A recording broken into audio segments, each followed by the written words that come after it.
여러분 안녕하세요. 황현빈입니다. 지금부터 2017년도 하반기 대비 NCS 직업기초능력평가 강의를 시작하겠습니다. 첫 번째 시간이고요. 이 시간에는 오리엔테이션, NCS에 대해서 한번 간단히 정리해보고 올해 상반기에 어떠한 문제들이 출제되었는지 출제 경향에 대해서 또 간단히 한번 살펴보겠습니다. 자, 먼저 NCS 필기평가의 목적입니다. 여러분 다 아실 거라고 생각이 들지만 한 번 더 정리를 해보겠습니다. NCS 필기평가에는 직업기초능력평가가 있고 직무수행능력평가가 있어요. 직업기초능력이라는 것은 뭐 말 그대로 여기에 있습니다. 직업인이 기초적으로 갖춰야 될 공통능력, 다른 말로 하게 되면은 이제 소양이라고 표현을 할 수도 있어요. 직업적 소양이다. 조직에서 생활을 하면서 어떠한 그 조직의 공동 목표를 달성하기 위해서 뭔가 기여해야 되는 것들이 직업인이죠. 그럼 그런 직업인들이 가져야 되는 이런 공통 능력을 뭐 객관적으로 측정한다라고 했지만은 한 10가지 영역을 통해서 그 부분을 한번 평가해 보겠다라고 하는 것이고요. 직무 수행 능력 평가라는 것은 자신의 직무, NCS에서 이제 크게 항상 세 가지로 구분을 하죠. 지식, 기술, 태도라는 세 가지 능력으로 구분을 하긴 하지만 결국은 간단하게 얘기하면 이것은 여러분들의 전공 지식이다라고 보시면 될 것 같아요. 내가 어떠한 직무에 한다라고 할 때 이제 직접적으로 이제 매칭되는 부분이 자신의 전공과 관련된 해당 직무에 관한 지식이겠죠. 그래서 뭐 전공이 직접 일치하지는 않더라도 결국은 해당 직무에서 당연히 알아야 할 내용들, 그 직무 수행에 필요한 것들을 물어보는 것이 직무 수행 능력 평가입니다. 현재 공기업에서 진행되고 있는 그 직업기초능력평가와 직무수행능력평가의 경향을 살펴볼 때 아직까지는 이 기초 직업능력평가에 좀 필기시험에 방점이 찍혀 있는 것 같아요. 몇몇 기업들에서는 직무수행능력평가가 일부 포함되고 있죠. 하지만 그런 것들이 이제 대세는 아니고 아마도 이제 상당 부분 면접 속에서 면접에 가가지고 직무수행 능력을 좀 평가하는 그런 형태를 좀 취하고 있고요. 아직까지 필기시험에서는 기초 직업능력, 직업기초능력 평가가 좀 대세를 이루고 있다라고 하는 겁니다. 자, 필기시험 평가의 목적이다라고 이제 했는데요. 그럼 목적이 무엇일까라는 부분입니다. 우리는 어디에 지원하고 있다? 요것을 좀 보셔야 될 것 같아요. 공기업입니다. 공까지 해가지고 뭐 이렇게 쓸 수가 있겠는데요. 공공이다라고 하는 부분, 이러한 그 공기업, 공공기관 이런 쪽에서는요, 어떤 이제 평가의 방침들이 일반 사기업하고는 조금 다른 부분이 있습니다. 어떤 측면이냐면요, 기본적으로 이러한 아무리 직업 기초 능력이겠지만은 이것들을 무엇의 잣대로 선발의 잣대로 택하고 있는 경우가 많다라는 거예요. 대기업, 일반적인 대기업이라고 얘기해 볼게요. 대기업 직무적성 검사는요, 몇몇 기업을 제외하고는요, 대부분 이쪽을 얘기합니다. 정규분포의 좌측 하단을 뭐 하는 거다. 이렇게 걸러내는 거죠. 그래서 회사에서 책정한 기본 수준, 예를 들어서 100점 만점에 50점, 이 수준만 넘어서게 되면은요, 그쪽에서는 그 역할을 다 하는 거죠. 하지만 공공기관, 공기업에 오게 되면은요, 이것은 선발 기능, 마치 뭐와 비슷하다라고 보시면 되면요, 여러분, 삼성그룹의 G셋하고 비슷하다라고 보시면 돼요. 삼성그룹의 G셋은 뭡니까? 최종적인 면접 대상자를 선발하는 시험이죠. 즉, 정규분포의 오른쪽 상단의 상위권들을 선발해내겠다라는 이런 시험의 기능을 하고 있는 것이 바로 직업기초능력평가다라는 부분이에요. 물론 이것만 갖고 온리 이것만 갖고 평가하는 것은 아니죠. 이것만 가지고 기관에 따라서 조금씩 다를 수는 있겠지만요. 원칙적으로 이런 공짜 들어가는 쪽에서 사람을 뽑을 때는요, 이 단계별 전형의 앞전형 점수들을 이렇게 끌고 들어가는 경우가 많아요. 예를 들어서 1차 서류 전형이 처음에 서류에서 100점 만점이었다라고 하면 여기서 뭐 점수를 받았겠죠. 그러면은 2차 필기 시험을 봤었을 때 앞에 서류를 60% 반영하고 필기를 40% 반영하겠다. 뭐 이런 식으로 끌고 들어가는 경우가 있죠. 그렇기 때문에 필기를 아무리 못 봐도 합격하는 경우는 없겠지만 상대적으로 남들보다 조금 못 봐도 합격하는 경우도 있고요. 또 한 가지는 뭐냐면 필기를 매우 잘 봤어요. 나름 잘 봤지만은 조금 이 앞점수까지도 고려하게 되면은 좀 떨어지는 이런 경우도 발생할 가능성이 있다. 뭐 이런 부분은 여러분들이 조금 아셨으면 좋겠어요. 다만 최근에 이제 많은 기업들이 주로 이제 이 필기 점수를 가지고 커트라인을 발표하죠.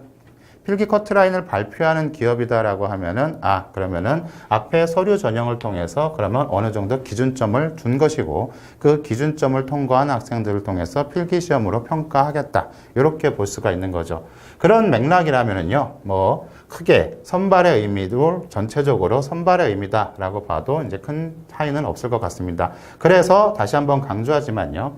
이것은 선발 시험이다. 즉 무엇이다? 선발 시험이라는 의미는 다시 말하면 상대 평가다. 이 부분을 여러분들이 꼭 기억하셔야 됩니다. 상대 평가라는 의미는 내 점수가 몇 점인지 그것 자체가 중요한 게 아닌 거죠. 즉 내가 몇 등이냐가 중요한 겁니다. 그냥 커트라인 보시면 돼요. 예를 들어서 100점 만점에 80점이다. 그러면은 80점을 맞아서 합격한 것이 아니고요. 위에서부터 등수를 정해서 합격생의 등수를 정해놓고 봤더니 맨 마지막인 사람이 80점이었다. 이런 뜻입니다. 우리는 무엇을? 커트라인 안에 들어가기를. 다시 말하면 이 정규분포의 오른쪽 상단에 들어가는 점수를 맞도록 NCS를 공부해야 된다는 것, 이것을 잊지 마셔야 됩니다. 만점 맞을 필요도 없겠죠. 100점 만점은 100점 맞으려고 공부할 필요는 없겠지만요. 이 80점 맞는 것이 사실은 굉장히 어렵습니다. 어려워요. 왜냐하면 사람들이 이제 보통 어떤 착각을 좀 하게 되냐면요. 대략 내 점수가 요 정도 있다고 볼게요. 요 정도. 그러면은 상위권이에요. 어느 정도 중상이죠. 그럼 중상이면은 내가 충분히 가능하겠구나. 뭐 이런 생각을 할 수가 있겠는데요. 이쪽 오른쪽 상단의 전체 면적은요. 생각보다 작습니다. 오른쪽 상단의 면적은. 여러분들이 아마 경쟁률을 보시면 알 거예요. 한전이나 한수원 이런 주요 기업들의 경쟁률을 보시게 되면요. 이 안에 들어가는 비율이 꽤 낮구나라는 것을 아실 겁니다. 그렇기 때문에 이 안에 들어가기 위해서 여러분들이 조금 더 많은 노력을 해야 되겠다. 즉 일반적인 대기업 직무적성 검사를 준비하듯이 문제 유형 보고 이런 문제 나오는구나. 내가 적당히 이 정도 맞으면 되겠구나. 라고 적당히 공부할 생각으로 NCS를 접하게 된다면 여러분들은 성공할 가능성이 상대적으로 떨어질 거예요.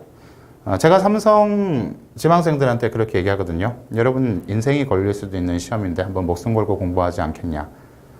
농담이 아니고 진짜로 그렇게 얘기를 합니다. 한번 승부를 걸어볼 만한 가치가 있다라고 얘기를 해요. 그럼 NCS도 마찬가지입니다. 여러분들이 저 안에 들어가기 위해서 물론 면접이라는 최종 면접이라는 관문이 있긴 하지만 거기에 가기 위해서 여러분들이 상대적으로 높은 점수를 받아야 된다. 이런 것들을 고려한다면 여러분 처음부터 준비할 때 좀 마음을 단단히 먹고 들어가는 것 그것을 제가 강조를 드립니다.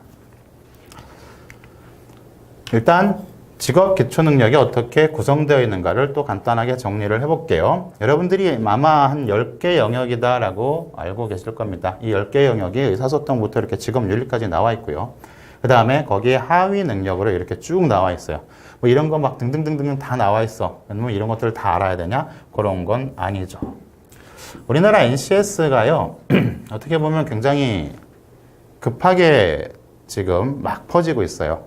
지난 정부에서 어떤 이제 역점 사업이었죠. 고용노동부 역점 사업이었기 때문에 이것을 굉장히 사회적으로 널리 활성화시키기에 엄청난 투자를 하고 뭐 공기업들한테 적용하도록 하고 심지어 요즘엔 이제 사기업들한테도 이런 것들을 해라 뭐 이렇게 얘기를 하고 있어요. NCS 자체가 의의는 굉장히 좋죠. 의의는 굉장히 좋지만은 이 제도 자체가 아직도 명확하게 사실은 규정되어 있다, 체계가 잡혀 있다라고 보기에는 조금 애매한 부분이 있어요. 우리나라의 자생적 모델도 아닌 거고요. 외국의 모델을 들여와가지고 우리나라에 맞도록 어떻게 이제 좀 변형식, 우리가 커스터마이징이라고 하는데 그런 식으로 계속 해요. 심지어 NCS 전체 모듈 중에서요, 완성된 부분이 일부분이에요, 아직도. 직업기초 능력이라는 것 한 가지 그걸 제외하고 NCS가 의미가 있으려면요 어디로 가야 돼요? 각 개별 직무로 가가지고 그 직무의 표준을 만들어야 되는데 그 직무 표준도 아직도 굉장히 일부분만 만들어져 있는 상황이다. 뭐 이런 한계들이 있습니다. 그렇기 때문에 여기에 이런 능력들이 막 이렇게 나와 있는데요. 이것들을 이렇게 구체적으로 세부적으로 들어가기는 사실 굉장히 어렵다라는 부분이에요. 그렇기 때문에 이것이 무엇이냐라는 것들은 사실 여러분들이 지금은 크게 의미를 두지 않아도 좋겠다라는 부분이고요. NCS 직업기초 능력의 10가지 영역 중에서 그럼 이 10가지 영역을 어떻게 공부해야 되느냐? 결국은 우리가 왜 NCS를 필요로 하는가라는 부분을 생각해 보고요. 그럼 NCS 이전에 도대체 우리는 회사 가서 뭘 하는가를 생각을 해봐야 돼요. 직업인이잖아요. 그렇죠? 그럼 우리는 회사 가서 뭘 할 건가? 여러분 회사 가면요.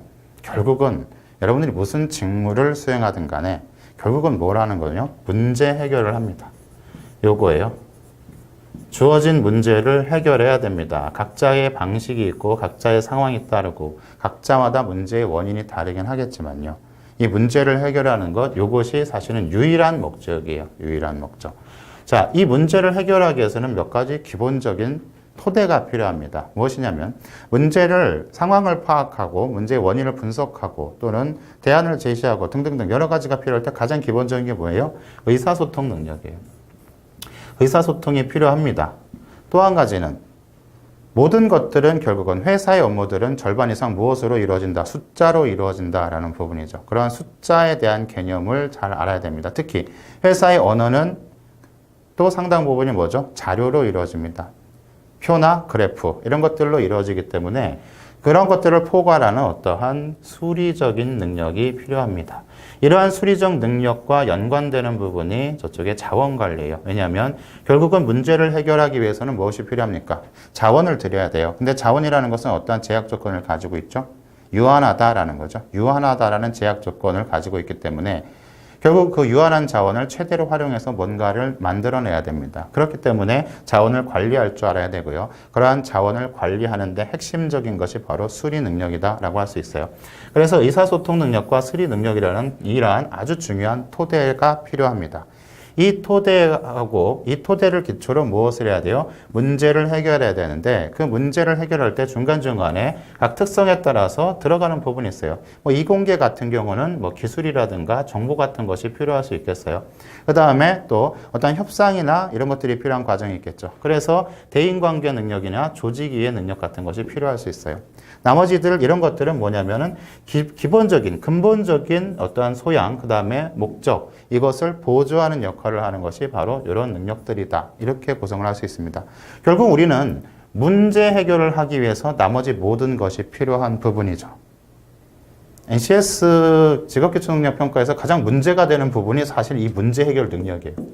이거를 따로 하나의 모듈로 집어넣어 버리다 보니까 그럼 저게 도대체 뭐냐 정체가 굉장히 애매모호해졌거든요. 결국은 NCS 직업교육 능력에서 가장 중요한 게 문제 해결 능력이고요. 이 문제를 해결하기 위해서 나머지 모든 것들이 다 연결이 되는 거예요. 그래서 문제를 해결하기 위해서 의사소통과 추리 능력이 필요하고요. 그 다음에 나머지 부분들이 보조적으로 필요합니다. 여기서 말하는 자원관리 능력은 결국은 뭔가를 배분해야 되는 디스트리뷰션의 문제이기 때문에 반드시 뭐예요? 수리적 어떤 사고방식이 필요해요. 그래서 자원관리 능력은 수리 능력에 포함이 된다라고 볼 수가 있습니다. 문제 해결을 위해서 가장 중요한 4가지 요소. 저는 그냥 3가지 요소라고 말합니다. 의사소통, 수리, 문제 해결. 요 3가지 요소라고 말하는데 자원관리가 별도의 항목으로 있기 때문에 그냥 수리에 포함이 되겠지만은 하나를 따로 보자면 크게 말하면 4가지. 이 4가지가 결국은 NCS의 모든 것이다라고 볼 수가 있어요. 나머지 자기개발, 대인관계, 정보능력, 기술, 조직의 직업윤리. 특히 정보와 기술 능력은 이거 직업기초능력평가 모듈 만들 때 그냥 목적 자체가 뭐였냐면요. 이거 이공계를 위한이었어요. 이공계. 이공계 학생들을 위해서 이러한 것들은 평가해야 되겠다라는 것들을 만들었는데 그런 목적들은 어디론가 가버리고 그냥 이공계 학생들 문제 낼 때 뭐 정보처럼 기술처럼 뭔가 이렇게 내는 이것으로 바뀌어버렸거든요. 그래서 사실 큰 의미는 없어요. 자기개발 능력이나 대인관계 능력, 조직이해 능력, 직업윤리 둘 중에 하나죠. 조직이해? 조직도 안 들어가 봤는데 무슨 조직을 이해합니까? 사실은 문제를 낼 게 없습니다. 대인관계, 자기개발 특히 뭐죠? 자기개발 어떻게 하는지 모르는 사람 있어요? 어떤 것이 옳은 자기개발인지 모르는 사람 있어요? 직업윤리, 직업인이 어떠한 윤리를 가져야 될까지 모르는 사람 있어요? 그래서 시험이 안 나거나 아주 가뭄에 콩 나듯이 나옵니다. 저는 그냥 대놓고 얘기합니다. 사실은 이런 것들은 거의 시험에 안 나오거나 아주 조금 나온다. 시간 정 없으면 그냥 하지 마라. 저거 한두 문제 못 맞췄다라고 해서 여러분들이 떨어진다라면 여러분들은 이 기본적인 영역을 제대로 공부하지 않은 거다라고 저는 말씀을 드려요. 그렇기 때문에 여러분들이 이 NCS 10개 영역 중에서 결국은 가장 중요한 요 4가지 여기에 포인트를 맞춰서 공부를 해야 된다라는 것을 미리 말씀드리고요. 이공계라면은 정보나 기술의 탈을 쓰고 문제를 냅니다. 근데 저것이 다른 것이 아니에요. 그냥 주제가 기술과 관련된 거, 주제가 정보와 관련된 거. 정보라고 하니까는 뭔가 있어야 될 것 같으니까 뭘 냅니까? 바코드 이런 거 내요. 그냥 데이터 처리에 관한, 결국 인포메이션의 문제를 내야 되는데, 인포메이션의 문제가 어떻게 돼요? 직업 기초 능력 평가에서 제대로 평가하기 어려운 부분이에요. 여러분, 인포메이션이라는 거 굉장히 심오한 개념이에요. 결국 4차 산업하고도 연결이 되는 부분인데, 난리지로 연결되는 그런 부분인데, 그런 것들을 낼 수가 없어요. 그러다 보니까 뭘 해요? 아주 하단인 데이터 처리를 가지고 문제를 냅니다. 그래서 그런 부분들은 사실은 여러분들이 그 데이터 처리를 방법을 알아야 가서 일합니까? 몰라도 돼요. 어차피 가면 누가 다 해요? 계산기가 나오고 컴퓨터가 다 해요. 사실 수리도 마찬가지예요. 가면 엑셀이 다 합니다. 근데 왜 배워야 돼요? 저건 로직을 알기 위해서 가는 겁니다. 하지만 이쪽 애들은요, 더더욱 의미가 없어요. 그래서 만약 전산직이다라고 하면 그냥 대놓고 코딩 물어보면 되겠죠? 그건 직무 수행이 포함이 되는 거고요. 나머지들은 결국은 여기 있는 데이터를, 주어진 데이터를 뭐 할 수 있느냐? 독해할 수 있느냐? 이것들을 물어보게 됩니다. 이번에 엑셀 이런 문제들, 컴퓨터 활용 능력에 대한 문제들 최근에 많이 줄어들고 있는 추세죠. 그러면서 무엇이에요? 정보 능력, 컴퓨터와 관련된 어떠한 문제를 내더라도 내가 그것을 원래 몰라도 거기 있는 논리 흐름만 이해하면 문제를 푸는데 지장 없는, 마치 무슨 문제? 독해 문제처럼 출제를 했거든요. 그래서 그런 것도 마찬가지고요. 나머지 것들은 그냥 읽어보면 90%는 여러분들이 답이다 라고 생각을 할 수 있을 거예요. 하지만 조금 더 완벽을 기하기 위해서 여러분들이 교재에 있는 문제 정도, 그 정도만 좀 풀어주신다라면 나중에 저하고도 좀 간략하게 살펴볼 겁니다. 그런 문제 정도만 여러분들이 이해하고 넘어갈 수 있다라면 저런 쪽의 영역도 거의 문제는 없을 것이다. 다시 한번 강조드리지만 승부는 어디서 나더라? 요 세 가지에서 승부가 납니다. 실제 거의 문제들의 70%, 80%, 거의 80%라고 봐도 됩니다. 여러분들이 시험장 들어가서 보는 문제들의 80% 이상은 바로 저 세 가지 영역일 것이고요. 저 세 가지 영역도 독립적으로 존재하지 않습니다. 왜? 제가 말씀을 드렸죠. 결국 뭐 하기 위함이다? 문제를 해결하기 위한 것이 이것의 목적이다. 결국은 문제 해결을 위한 세트형 문제가 요즘의 대세다. 뒤에서 출제 경영할 때 조금 더 간단하게 다 자세히 말씀을 드리겠습니다. 이 말씀을 드리는 이유는 그렇습니다. 시중에 많은 곳에서 무슨 이런 마치 자기개발, 대인관계, 조직이해, 직업윤리 이런 것들이 마치 매우 중요한 것처럼 제가 직접 말씀 못 드리겠지만 강조하는 그런 것에 여러분 현혹되지 마시고 핵심적인 것만 딱 공부해라. 그런 말씀을 드리기 위해서 여기서 한 번 더 강조를 드렸고요. 여기 문제 기본형과 모듈형 이렇게 해놨는데요. 기본형은 최근에는 이제 거의 여러분 잊어버리셔도 될 것 같고요. 실제 현장에서 모듈형이라는 말이 중요한 게 아닙니다. 실제 현장에서 응용할 수 있는 형태, 실제적으로 여러분들이 직무 과정에서 많이 볼 수 있는 것들을 가지고 문제를 내더라. 이런 것이 최근의 유형이다. 기존 직무 적성 검사 유사 및 응용이다라고 했는데 유사 문제들은 이제 점점점 빠지는 경향이 있다. 그것도 말씀을 다시 드리도록 하겠습니다. 이쯤에서 하나 정리하고 넘어갈 게 있습니다. 그러면 도대체 대기업 직무적성 검사하고도 뭔 차이가 있습니까? 라는 부분이죠. NCS 어렵나요? NCS가 PSET하고 비슷한가요? PSET보다 NCS가 어렵나요? 쉽나요? 이런 질문 막 나오는데요. 간단하게 정리하면 이관계다라고 보시면 돼요. 이관계. 대기업 직무적성 검사, 이거를 그냥 직무라고 할게요. 직무. 똑같구나. 그냥 대기업이라고 할까요? 대기업이라고 할게요. 그럼 NCS는요, 요렇게 요런 관계다라고 보시면 돼요. 즉, 큰 틀에서 결국은 무엇이다? 직무 적성이다라는 요 틀 안에 NCS가 들어가 있다라고 보시면 됩니다. NCS가 들어가 있긴 들어가 있는데요. 그냥 일부만 포함되는 것이 아니라 사실은 정확하게 얘기하자면은 아마 요쯤 요렇게 겹쳐 있다? 이렇게 보시면 될 것 같아요. 큰 의미에서는 들어가 있겠지만은 워낙 NCS만의 색깔이 있는 부분, 이 색깔이 있는 부분은 직무적성 검사 또는 저 평가 영역에서 제외된 것들이 아니라 지금까지는 저러한 방식으로 묻지를 않았었다라는 그런 의미예요. 그래서 여러분들이 다르게 생각할 거 없이 큰 틀에서는 이 안에 포함되는 부분이다. 그러면 뭐가 다르냐? 똑같은 거 아니냐? 그것이 아니고 적용하는 방식이 매우 다르더라라는 겁니다. 요것을 보시면 여러분 이제 크게 인문계와 이공계로 나눌 수 있죠. 그럼 인문계가 이공계로 나눴을 때 요런 말이라면 딱 여러분들 딱 감이 오실 거라고 생각합니다. 인문학하고 사회학, 사회과학, 자연과학과 공학. 그렇죠? 예를 들어서 인문학이다라고 하면은 보편적인 의미에서 뭐죠? 인간의 어떠한 모든 것들을 탐구하는 학문이죠. 그런데 사회과학이라는 것은 그런 것들을 사람이 실제 사회를 구성하면서 나아갈 때 필요한 것들, 실용적인 부분으로 조금 더 구체화시키는 것, 이것이 바로 사회과학이죠. 자연과학과의 공학 마찬가지죠. 화학에서 어떠한 원리가 나왔어요. 그런 원리를 가지고, 예를 들어서 이겁니다. 정확한 예는 아니겠지만, 화학에서 뭐가 있습니까? 암모니아 생성요법을 가지고, 나왔죠. 아모니아 생성요법에 어떤 공식들이 나왔어요. 하버보시죠. 그럼 하버보시법이 나왔다. 그러면 이건 화학이죠. 근데 이 하버보시법을 어떻게 돼요? 실제적으로 공장에 세워서 그 공정에 적용했다라고 하면 뭐가 됩니까? 화학공학이 되는 거죠. 그런 식으로 다시 말하면 원리 중심과 응용 중심이다라고 이야기할 수 있는 것. 이것이 바로 대기업 직무적성 검사와 NCS의 차이점이에요. 자, 원리 중심의 문제를 내다보면요. 우리의 어떤 실무적인 적용보다는 그거 자체에 묻는, 그 원리 자체를 묻는 것에 포인트가 가 있어요.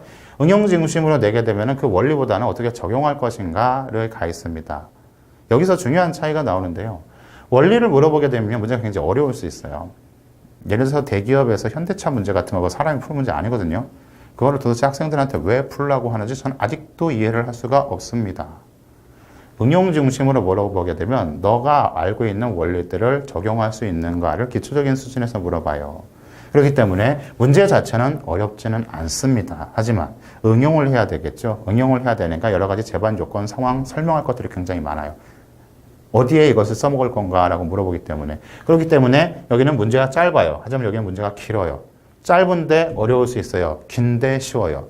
이러나 저러나 시간이 부족하기 마찬가지인데 그래도 NCS 문제는 응용 중심이고 응용을 묻는데 깊이 있는 수준이 아니라 어떡하죠? 기초 능력의 수준에서 최소한 이 정도는 했으면 좋겠다라는 수준에서 묻는 것.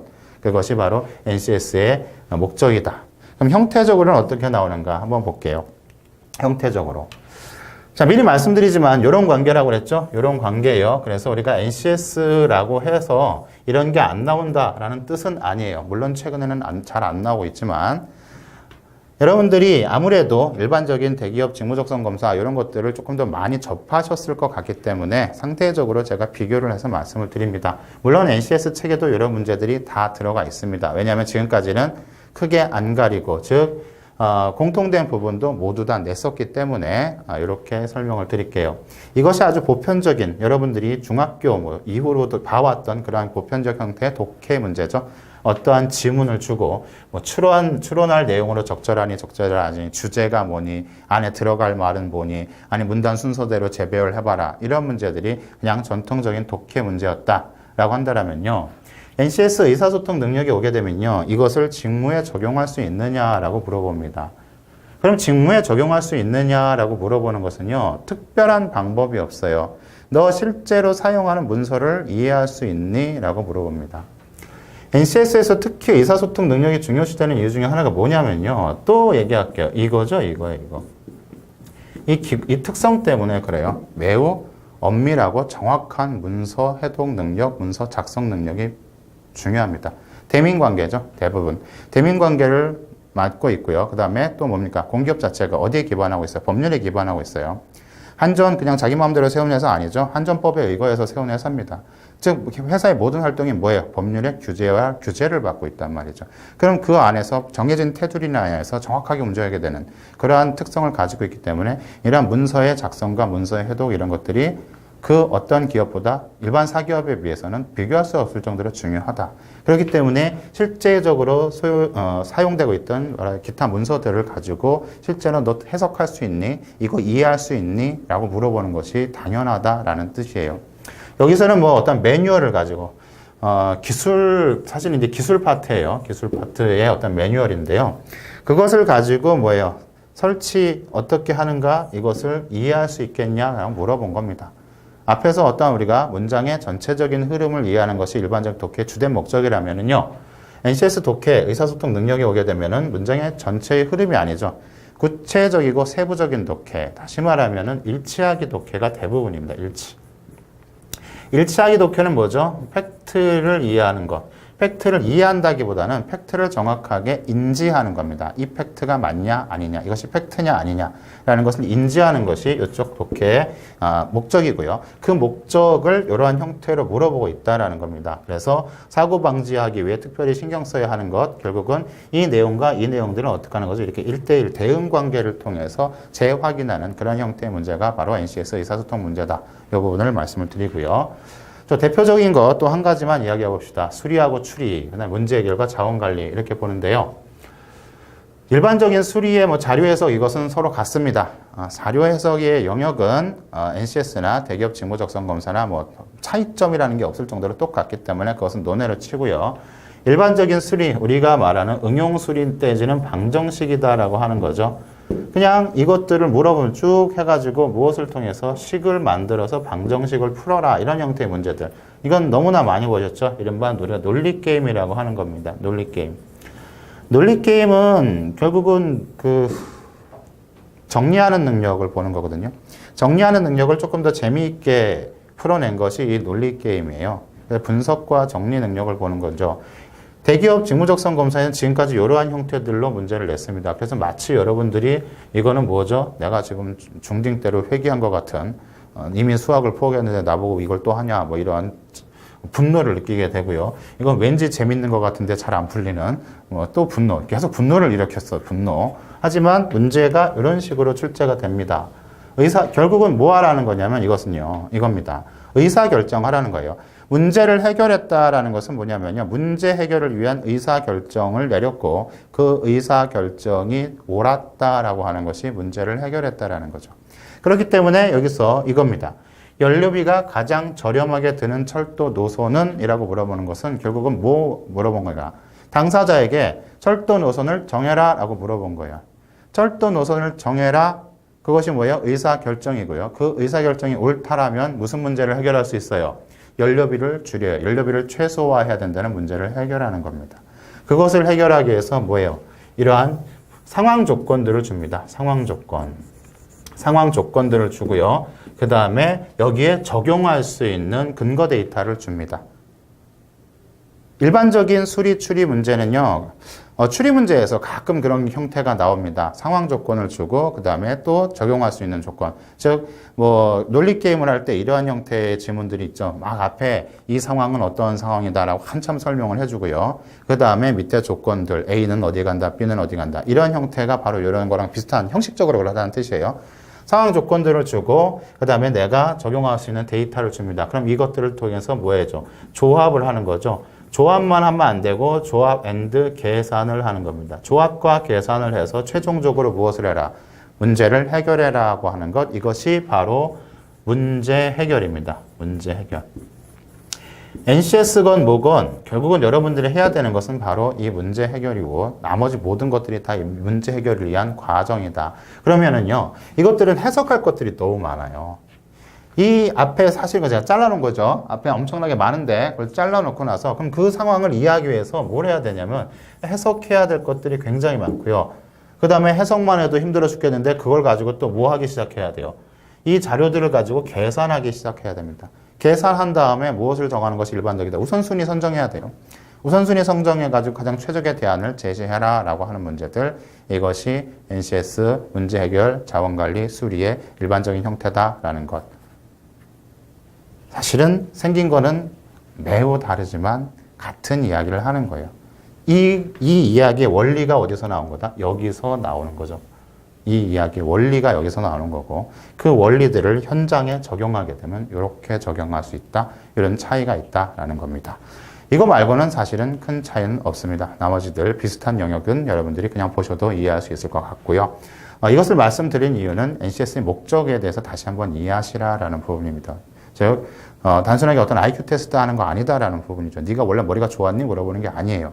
너가 지금까지 살아온 과정을 통해서 어떠한 방식으로든지 문제를 해결할 수 있는 사고력을 키워왔니? 라고 묻는 것. 사고력을 키워왔는지 안 키워왔는지는 사실은 직접적으로 판단할 수 없겠지만 이러한 문제들을 접근할 때 여러분들이 그 과정을 밟아왔다라면 문제를 조금 더 편하게 갈 수 있을 것 같고요. 아니다라고 하면 또 상대적으로 어려울 수도 있을 것 같아요. 하지만 이렇든 저렇든 여러분들은 뭐 해야 됩니까? 결국은 문제를 해결해야 된다. 그럼 지금이라도 어떻게 해야 되겠어요? 문제 해결을 위해서 굉장히 노력을 많이 하셔야 됩니다. 가끔씩 이런 게 납니다. 기존 직무적성 검사 이용해서 다루지 않은 영역. 제가 아까 뭐 요렇게 원래는 이거지만 굳이 또 구분을 하자면 이렇게 할 수 있다라고 말씀드렸던 이쪽에 해당되는 것들을 말씀드려요. 근데 사실 최근에 이거 비중도 많이 줄어들고 있습니다. 이런 것들이 바로 뭐냐면요. 이 교과서에 나오는 거죠. NCS 직업기초능력평가 모듈이라는 게 있어요. 한 3,000페이지짜리 교과서가 하나 있는데 물론 시중에는 그거 보는 사람 없고요. 그 다음에 그 NCS 사이트에 가면은 다운받을 수 있겠는데, 저 같은 사람 말고는 보는 사람 없어요. 그냥 무시하시면 되고, 거기에 있는 예제들을 중심으로 이렇게 나누는 것들이 있어요. 근데 가만히 읽어보면요, 그냥 답이 보여요. 답이 보입니다. 그래서 이런 것들을 크게 고려하지 않으셔도 될 것 같고요. 뭐 엑셀의 페이지 설정에 대한 것을 옳은 것, 사실 이것도 제가 평소에 강의하면서 쌍욕을 많이 했죠. 아니 저거 자격증 냈으면 됐지 왜 물어보냐고. 자격증 가지고 하면 되지. 그래서 그 소리를 들었는지 또 최근에 굉장히 줄어드는 추세예요. 아무튼 이러한 지식을 묻는 문제들, 컴퓨터 활용에 관련한 지식을 묻는 문제들도 가끔 나온다. 이런 것들은요, 뭐 이른바 이제 수학 분석인데요. 수학 분석이 NCS 10개 모듈 중에서 2군데나 들어가 있습니다. 2군데. 거기서 또 문제가 생겼죠. 이거 전체적인 흐름을 누가 총괄한 사람이 없었구나. 대충 이렇게 찢어 발견놓고. 제가 또 이런 얘기 가끔 하는데 누가 욕할지 모르겠는데요. 제가 저거 검토하다 보니까 무슨 경영 조직이해 뭐 이런 데서 뭐 막 써놓은 거 있어요. 이상하다. 이거 보통 많이 쓰는 게 아닌데 라고 해서 조사를 해봤더니 우리나라에서 그렇게 주장하는 사람이 그 저자 한 분밖에 없는 그런 내용들도 있습니다. 그래서 아무래도 뭐 좀 급박하게 만들다 보니까 이렇게 대충 찢어가지고 나중에 취합한 정도? 그러다 보니까는 뭐 응용 문제라든가 뭐 예시형 문제 처음에 나온 거 보면 여러분 얼마나 조잡한지 알 수가 없어요. 그것이 이제 숱한 또 투쟁의 결과물로 최근에 조금 문제답게 바뀌었을 뿐인데요. 예전에 첫 번째 나온 그 예시 문제들 보면요. 여러분 아마 진짜 코웃음을 칠 겁니다. 이걸 가지고 무슨 직업을 평가할 거냐고, 직업 기초 능력을. 뭐 그렇습니다.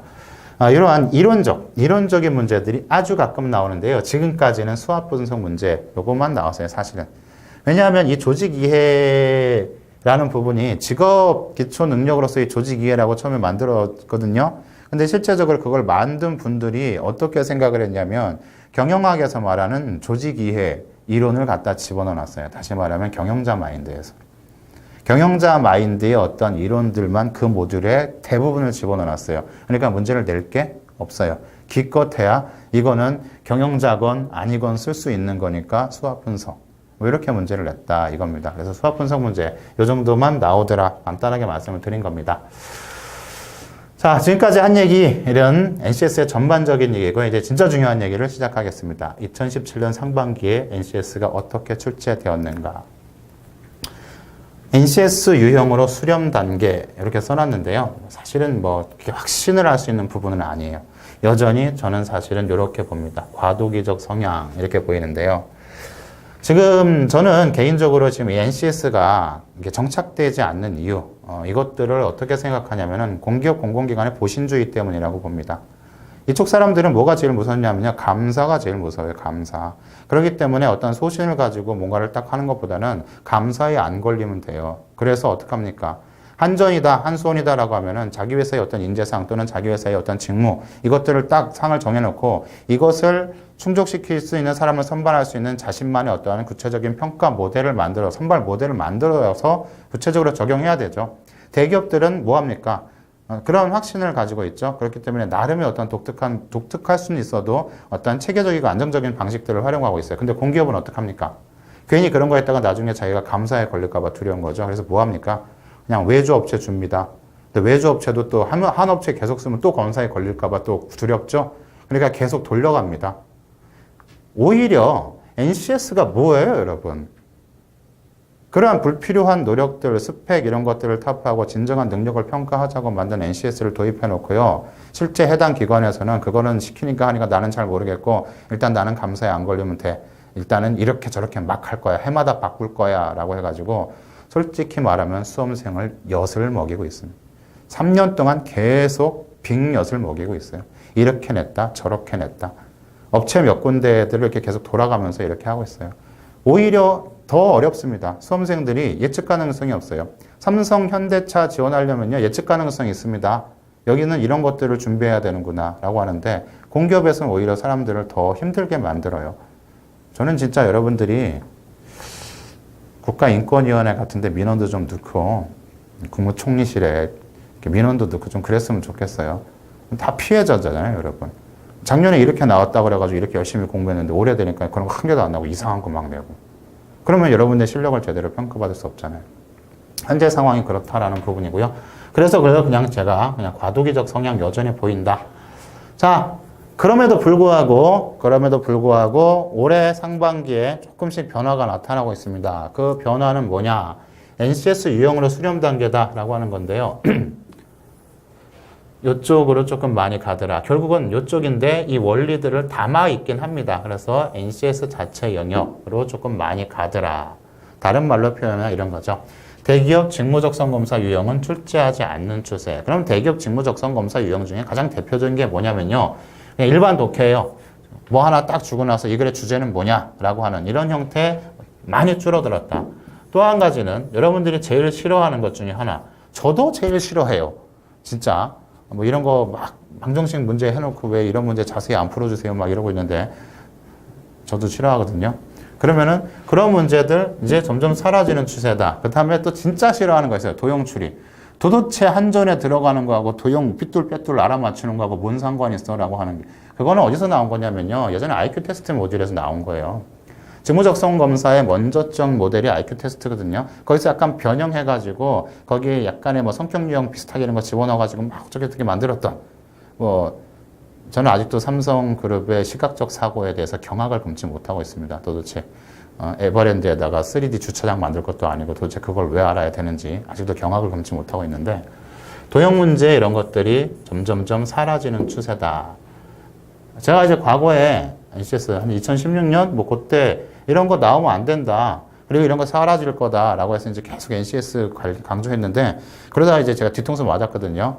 한전에서 뭐 한수원에서 외주 업체 바꾸면서 그 외주 업체가 낼 줄 아는 게 이런 대기업 직무적성 이런 거밖에 없어가지고 뭐 응용수리 내고 뭐 계속 뭐 낱말했던 내고 막 이런 거 막 내는 바람에 뒤통수 한번 맞았는데 그래서 또 조심스럽게 아이씨 그냥 반반 이상은 해야 돼요 뭐 이러고 있었거든요. 그랬는데 또 올해 상반기에는 또 그런 부분이 싹 사라졌어요. 그냥 미치겠어요. 사실은 올바른 방향인 것 같거든요. 이게 맞는 방향이긴 한데 또 그랬다가 또 하반기에 또 업체 바꾸면서 또 이상한 문제 낼지도 모르겠다. 사실 그런 불안감을 갖고 있습니다. 제가 그런데 공부하시는 여러분은 도대체 어떻겠습니까? 그런 부분이 있어요. 그렇기 때문에 제가 일단은 상반기 경향만 일단 말씀드리는 거예요. 상반기 경향은 이렇더라. 이런 문제들이 거의 안 나오거나 매우 줄어들었다. 이 얘기를 말씀을 드릴게요. 개별 기업별로는요, 뭐 10개 뭐 다 내는 거, 10개 다 내겠다라고 하지만 거기서 10개를 다 냈느냐? 사실 따져보면 그렇지는 않지만 일단 다 내겠다. 이런 회사도 있고요. 보통은 5개에서 8개. 한전 같은 경우는 기본. 공통적으로 3가지 영역이 들어가죠. 의사소통, 수리, 뭐죠? 의사소통, 수리. 문제 해결. 그렇죠? 그 3가지가 공통으로 들어가고 나머지 그 직렬에 따라가지고 2가지가 뭐 서로 바뀌고 이런 형태로 들어가죠. 8개 하는 경우도 마찬가지입니다. 자. 다시 한번 얘기할 거예요. 제가 앞에서 뭐 이런저런 얘기 가지고 이게 중요하다라고 하는 거 괜히 얘기한 거 아니에요. 저도 회사 다녀본 사람이고 회사에서 중책을 맡아본 사람이고 결국은 그 어떤 사람을 평가할 때 무엇이 제일 중요한가라고 할 때 이것들을 봅니다. 이거. 그렇기 때문에 이것이 가장 중요하다라고 말씀드린 거고요. 공기업에서도 마찬가지죠. 사람 보는 눈 다 똑같아요. 그럼 이 사람이 가장 중요한 소양이 뭐냐라고 했을 때 이 3가지는 반드시 평가하더라. 반드시 평가할 뿐만 아니라 저걸 가지고 대부분 평가하더라. 이것들이 제가 말씀드린 것뿐만 아니라 실제 시험에서도 그렇게 나오고 있다라는 부분이에요. 조금 더 보겠습니다.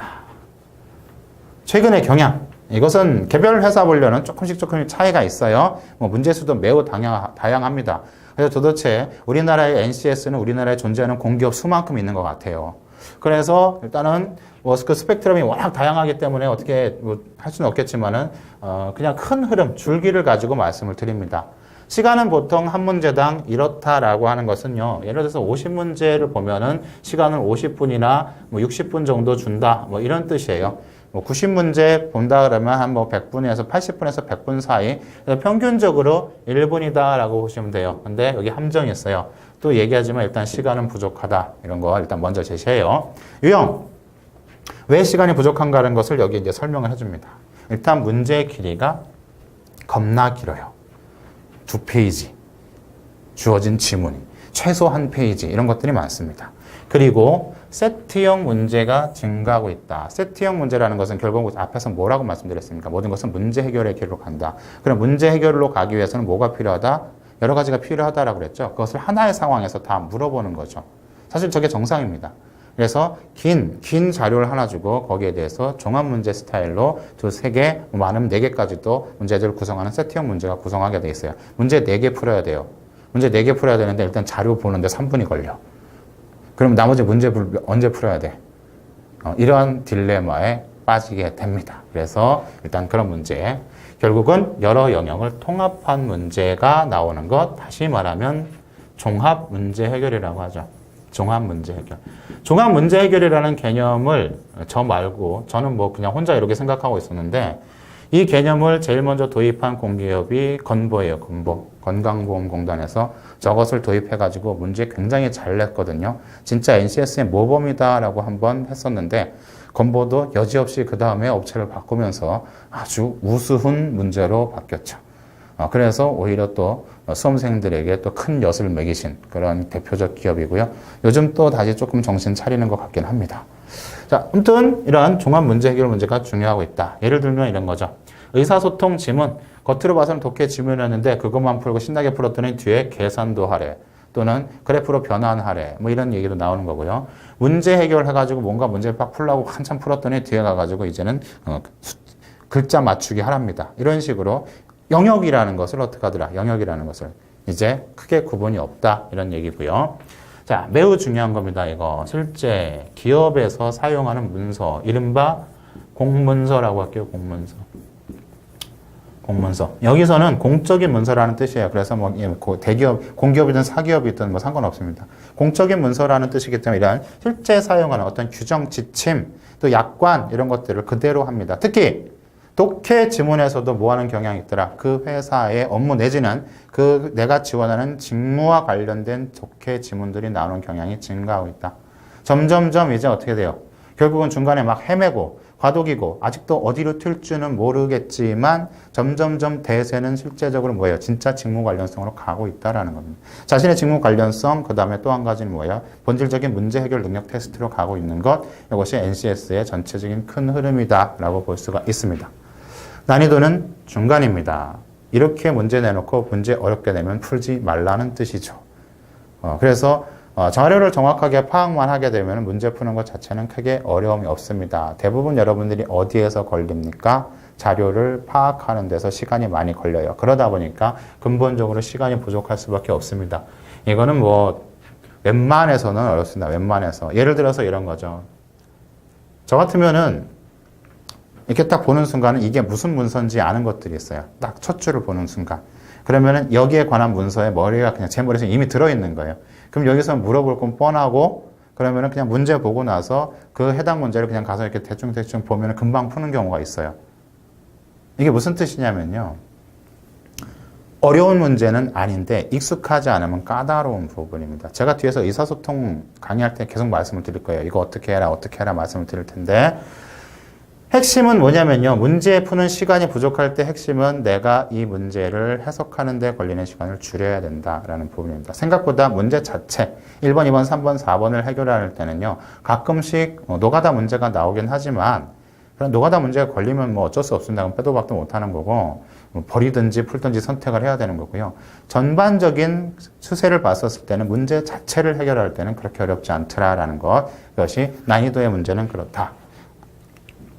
이제 주요 4영역 분석, 뭐 3영역이라고 해도 좋은데요. 이 4영역을 한번 조금 더 들어가 보겠습니다. 의사소통 능력, NCS형 지문에 대한 독해가 대부분이다. 즉 일반적인 독해 문제 잘 안 나왔다는 뜻이고요. 요거죠. 일반적인 독해요. 소수, 나오기는 나왔는데 전체적인 비중은 줄어들다. 그래서 여러분들이 일반적인 대기업 직무적성 검사 책 가지고 공부하는 것은 사실은 이제 크게 없어질 거다라고 하는 부분이고요. 가끔씩 이런 거죠. 실제 기업에서 사용하는 문서에 대해서 맞춤법 같은 것 또는 문서 작성법 이런 걸 내요. 맞춤법은 사실은 이거는 뭐 공기업, 사기업 상관없이 여러분들이 기본적으로 갖춰야 될 소양이죠. 그 다음에 이제 문서 작성법 이거는 뭐예요? 여러분들이 공문서 작성법을 배우고 와야 되는 거 아니죠? 배우고 와야 되는 거 아닙니다. 그렇기 때문에 공문서 작성법에 대한 지문을 주고 이것을 제대로 이해하고 적용할 수 있는가 이런 형태의 문제가 나오는 거죠. 그렇기 때문에 그런 형태 전체적으로 의사소통 능력도 많이 기울었다라는 거고요. 가장 큰 변화를 보인 것이 수리 능력입니다. 지금까지 여러분들이나 저나 둘을 다 동시에 귀찮고 힘들게 했던 게 뭐예요? 응용수리 이런 겁니다. 응용수리. 응용수리 문제 이제 거의 사라졌어요. 단순하게 어떤 방정식 풀어라. 그다음에 확률 문제 풀어라 이런 것들이 거의 사라졌습니다. 대부분 자료 해석. 제가 몇 년째 얘기했습니다. 몇 년째 뭐 대기업이든 공기업이든 직무적성 검사에 있어서 진짜 딱 두 가지다. 독해력과 자료 해석. 그 두 가지다라고 계속 강조를 드렸거든요. 이제 응용수리가 좀 빠져나가기 시작합니다. 자료 해석은요. 결국은 자료를 왜 필요한가라는 부분 이것이거든요. 왜 우리가 자료를 해석해야 되는가를 그 목적을 이해한다면 거기서는 계산 문제 복잡하게 나오면 그 문제 잘못 묻는 거예요. 예를 들어서 자료를 내놓고 그 자료를 가지고 굉장히 복잡한 계산을 하도록 만든 문제가 있다라고 하면요. 그 문제를 잘못 냈거나 아니면 뭐죠? 그냥 여러분들을 떨어뜨리기 위한 문제입니다. 떨어뜨리기 위한 문제. 실질적인 자료 해석이다. 하면은 사실은 여러분들 내가 계산하는 과정 없이 거의 대부분 해결이 돼야 이것이 원래 자료 해석의 취지에 맞는 거죠. 뭐 그것을 이해하고 출제하는지는 잘 모르겠지만 아직까지 상황을 봤었을 때 이게 복잡한 계산을 내고 있지는 않더라. 즉 해석, 자료 해석 어떤 식으로든지 이 자료를 다루는 문제가 수리 능력의 상당 부분이다라는 거고요. 문제 해결 능력. 과거에는 문제 해결 능력 하면은요, 특별히 뭐 낼 것도 없고 내기도 어렵고 하니까 뭐 냈어요. 뭐 진실 거짓 게임 내고 논리 게임 내고 뭐 명제 내고 막 이런 거 냈단 말이죠. 그런 것들 조금씩 나오긴 합니다. 나오긴 하는데 비중 상당히 줄어들었다. 자, 전체적으로 뭐예요? NCS형 문제 해결 유형이 대부분을 차지하고 있다. 결국은 이것이 무엇을 다 포괄하는 거죠. 포괄하는 거. 자원관리 능력 뭐라고 그랬습니까? 이것은 계산이라고 그랬죠. 수리예요. 수리. 왜? 숙박비 대관료, 좀 예산, 시간, 인원 이런 것들을 뭐 해야 돼요? 분배하는 디스트리뷰션의 문제라고 그랬죠. 디스트리뷰션의 문제니까 뭐 해야 됩니까? 이것은 계산해서 나눠야 되죠. 최적의 예산 도출해야 되고 최소 비용 도출해야 됩니다. 사람들을 가장 적재적소에 배치해야 돼요. 그럼 여기에 뭐가 들어올 수 있어요? 추리의 논리도 들어올 수가 있어요. 그런 형태의 문제들, 계산 문제가 다수였다. 즉 자원관리라고 이야기합니다. 그것은 소재예요, 소재. 돈 계산하라고 그랬다. 사람 숫자 계산해라. 시간 계산해라. 라고 하면 이건 무슨 문제? 자원관리를 아는 거예요. 그냥 수리의 일부에 불과하다. 그래서 포함되는 거지만 그냥 굳이 나누자라면, 모듈대로 나누자라면 네 가지 영역. 이렇게 되면 전체의 80에서 90%가 바로 이렇게 출제가 되고 있더라. 여러분들이 이제 어떻게 공부해야 되는가 거의 방향성이 나온다고 생각이 들고요. 마지막으로 이야기를 하겠습니다. 어떻게 대비할 것인가. 여러분 아직도 이런 말 많이 합니다. NCS 막막해요. 제가 세상에서 제일 싫어하는 말 중에 하나가 막막해요. 유유거든요. 뭘 어떻게 공부해야죠. 덤비고 나서 이야기하세요. 그럼 어떻게 덤빌 것인가. 자, 진짜 중요한 겁니다. 이거. 아무리 이야기해도요. 여러분들이 문제집 아무리 많이 풀어도요. 내가 문서를 이해하는 능력, 실제로 독해할 수 있는 능력이 없다는 거 다 꽝입니다. 문제집 풀어 제끼지 말라라고 제가 그렇게 얘기하죠. 문제집 풀어 제껴봤자 아무 소용없습니다. 닥치고 독해력입니다. 의사소통뿐만 해당되는 것이 아니에요. 수리도 마찬가지고요. 문제 해결 마찬가지입니다. 뒤에 나오는 다 여러 가지 모듈 다 마찬가지예요. 심지어 기술 능력도 뭐예요? 독해 문제예요. 닥치고 독해력 많이 읽어라라는 겁니다. 그럼 제가 지금까지 해온 게 없는데 뭘 많이 읽습니까? 공문서 많이 읽으세요. 여기서 NCS에서 말하는 독해하고요. 여러분들이 실제로 책을 읽는 독해하고는 조금 다릅니다. 실제로 책을 읽는 독해는요.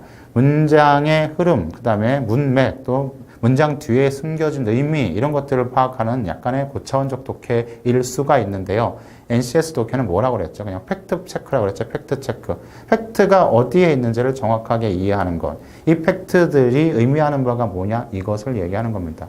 이것은 여러분 빠른 시간 내에 됩니다. 여러분들이 문제를 풀어 제낀다라는 뜻은 공문서가 나왔어요, 문제에. 그럼 그 공문서를 그냥 문제 푸는데 한번 쓱 읽어보고 끝, 맞았다 틀렸다라고 하니까 독해력이 절대로 늘지 않습니다. 여기 나오는 공문서 여러분, 저희 교재에 있는 공문서 문제 거의 외우다시피 읽어보세요. 나중에 시험장 가면요, 약간만 다르지만 거의 그 형식 그대로예요. 그러면 공문서의 성격만 이해해도 여러분들은 뭐예요? 굉장히 많은 시간을 절약할 수 있습니다. 뭐 의사소통 때 그런 부분 조금 더 말씀을 드리긴 할 겁니다. 그래서 일단 읽는 게 매우 중요하다. 모든 길은 자료 해석으로 독한다. 제가 3년 전부터 이야기하는 겁니다. NCS 처음 등장하고 보편화된 그때부터 모든 것은 자료 해석이다. 그래서 심지어 제가 뭐 하라고? 피셋의 자료 해석 문제. 피셋 5급은 너무 어려우니까 7급 민간 경력직 뭐 이런 것들 가지고 좀 자료 해석 공부해라 라고 말씀을 드린 사례가 있습니다. 지금도 강조하고 있어요. 이랬더니 모 기업에서는 피셋의 상황 판단 문제를 그대로 갖다 내기도 했었는데요. 그런 오바지를 해가지고 또 수험생들한테 또 굉장히 많은 고초를 줬습니다. 이번엔 또 그런 회사 없었는데 자료 해석 굉장히 중요합니다. 자, 이겁니다. 쫄지 마라. 어렵지 않습니다. 아까 난이도 어떻다라고? 문제 자체는 어렵지 않다라고 했죠. 익숙하지 않음의 영역이에요. 지금까지 해왔던 본 적이 없는 것들을 가지고 뭔가를 하라고 하니까 여러분이 두렵습니다. 그 두려움을 이겨내지 못하면 NC에서 절대로 못합니다. 이것은 어려운 것이 아니라 익숙하지 않은 것일 뿐입니다. 익숙하게 만들면 돼요. 근데 익숙하게 만들 때 뭐 한다? 잘 읽으면 됩니다. 잘. 그 얘기도 할게요. 자, 마지막으로 나머지 6가지 영역 정 시간 없으면 저는 이거 대충 보고 넘어가라 라고 말씀하고 싶어요. 이 얘기는 즉슨 무슨 뜻이냐면요. 이게 그만큼 중요하다라는 겁니다. 의사소통, 수리, 문제 해결.